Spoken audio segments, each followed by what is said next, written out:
ఒకప్పుడు తెలుగు సినిమా మొత్తం ఆమె నవ్వుతో నవ్వింది. ఆమె కళ్ళలో కన్నీళ్లు కనిపిస్తే థియేటర్లో కూర్చున్న వేలాది మంది ప్రేక్షకులు గుండెలు బరువయ్యేవి. ఆమె పేరు పోస్టర్ పై కనిపిస్తే నిర్మాతలు క్యూ కట్టేవారు. ఆమెకు వచ్చింది పేరు, ప్రతిష్ట, కోట్ల ఆస్తి, లక్షలాది అభిమానులు. కానీ విధి రాసిన చివరి అధ్యాయం మాత్రం ఎవరూ ఊహించలేదు. ఒకప్పుడు ప్రపంచాన్ని తన నటనతో ఏడిపించిన ఆ మహానటి 19 నెలల్లో కోమాలో జీవించారు. 1981 డిసెంబర్ 26న ఈ ప్రపంచానికి వీడుకోలు చెప్పారు. అసలు ఆ సాధారణ అమ్మాయి మహానటిగా ఎలా మారింది? అంతటి శిఖరాన్ని చేరిన సావిత్రి గారి జీవితం చివరికి ఎందుకు ఇలా ముగిసింది? హాయ్ అండి, వెల్కమ్ టు ఎన్సీ క్రియేషన్స్. ఒక మహానటి, ఒక ప్రేమ, ఒక విషాద కథ. మనం ఈ రోజు most beautiful Indian actress Mahanati గారి జీవిత చరిత్ర గురించి తెలుసుకుందాం.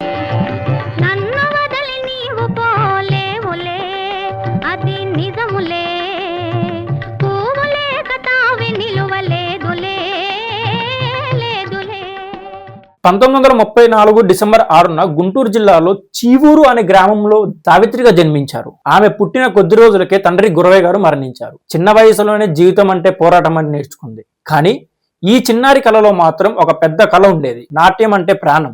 వేదికపై అడుగుపెట్టి మంత్రముగ్ధులయ్యేవాళ్ళు. ఆమె ప్రతిభను గమనించిన కుటుంబ సభ్యులు ఆమె సినిమా అవకాశాల కోసం మద్రాసుకు తీసుకెళ్లారు. కానీ అక్కడ ఆ అమ్మాయి హీరోయిన్ మెటీరియల్ కాదు, ముఖం బాగోలేదు, నటన రాదు అంటూ చాలా మంది తిరస్కరించారు. కానీ వాళ్ళకు తెలియదు, వాళ్ళు తిరస్కరిస్తున్న ఆ అమ్మాయే ఒకరోజు తెలుగు సినిమా చరిత్రనే మార్చబోతుందని. చిన్న చిన్న పాత్రలతో ప్రారంభించిన ప్రయాణం 1952లో ఆమెకు ఒక సినిమా అవకాశం వచ్చింది. అదే పెళ్లి చేసి చూడు. ఆ సినిమా తర్వాత సావిత్రి గారి జీవితం పూర్తిగా మారిపోయింది. దేవదాసులో పార్వతిగా ఆమె చూపించిన ప్రేమ ప్రేక్షకుల గుండెలో శాశ్వతంగా నిలిచిపోయింది.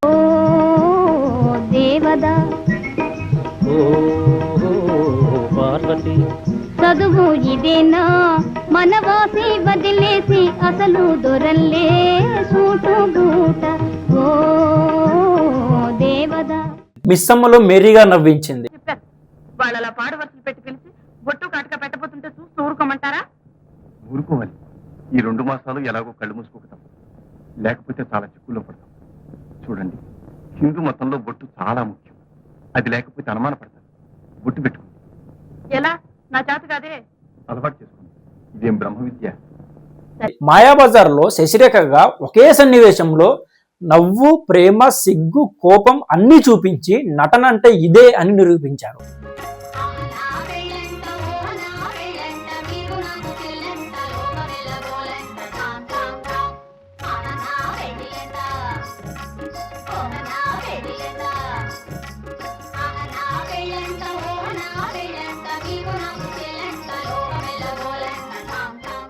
సావిత్రి గారి నటన ఎంతో గొప్పదో చెప్పడానికి ఈ ఒక్క సంఘటన చాలు. ఒక సినిమా షూటింగ్ లో దర్శకుడు ఈ సన్నివేశంలో కన్నీళ్లు రావాలని చెప్పాడు. అప్పుడు సావిత్రి గారు 2 కళ్ళతో కాదు, కేవలం ఒక్క కన్ను నుంచి 2 కన్నీటి బొట్లు మాత్రమే జారేలా నటించారు. కెమెరా ఆగిపోయింది.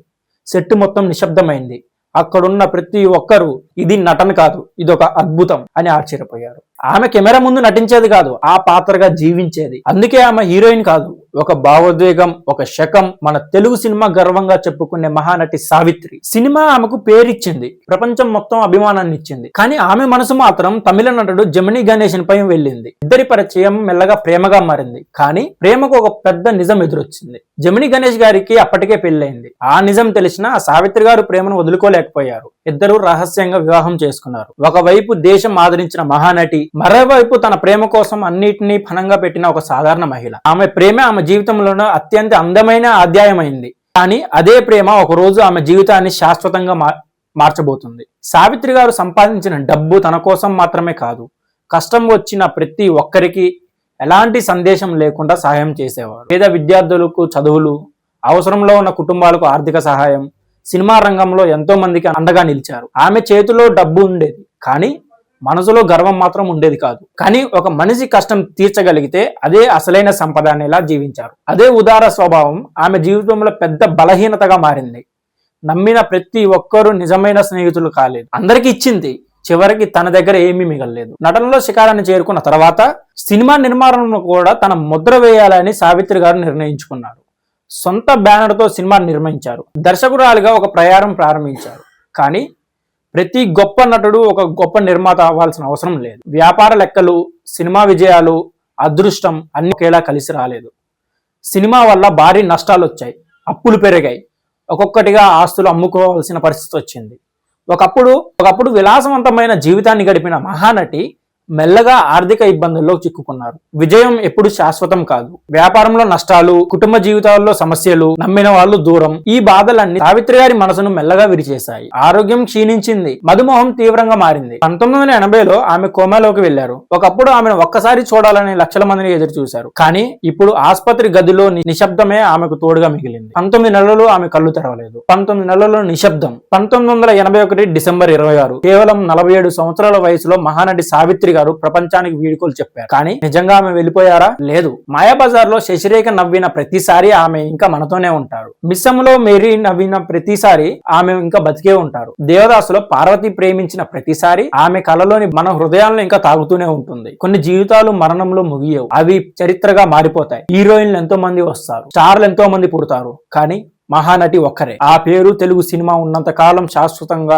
వినిపిస్తూనే ఉంటుంది. నటి మరణించవచ్చు, కానీ మహానటి ఎప్పటికీ జీవిస్తుంది. ఈ వీడియో మీకు నచ్చినట్టయితే మీకు ఇష్టమైన సావిత్రి గారి సినిమా ఏంటో కామెంట్ లో చెప్పండి. ఇలాంటి తెలుగు సినిమా మహానుభావుల జీవిత కథల కోసం మా ఛానల్ ని సబ్స్క్రైబ్ చేసి ఈ వీడియో ప్రతి తెలుగు సినిమా అభిమానులతో పంచుకోండి. మళ్ళీ మరొక అద్భుతమైన కథతో రేపు మీ ముందుకు వస్తాను. Thanks for watching this video. బుద్ధిమంతురాలు అయినావు, నాకంతే చాలు. కృష్ణ, ఇప్పుడు నాకెంతో సంతోషంగా ఉందయ్యా. ఇలాగే పెళ్ళంతా సందడిగా జరిపించావంటే. అలాగే వదినా, మీరే చూస్తారుగా. చిరంజీవ చిరంజీవ సుఖీ భవ సుఖీ భవ.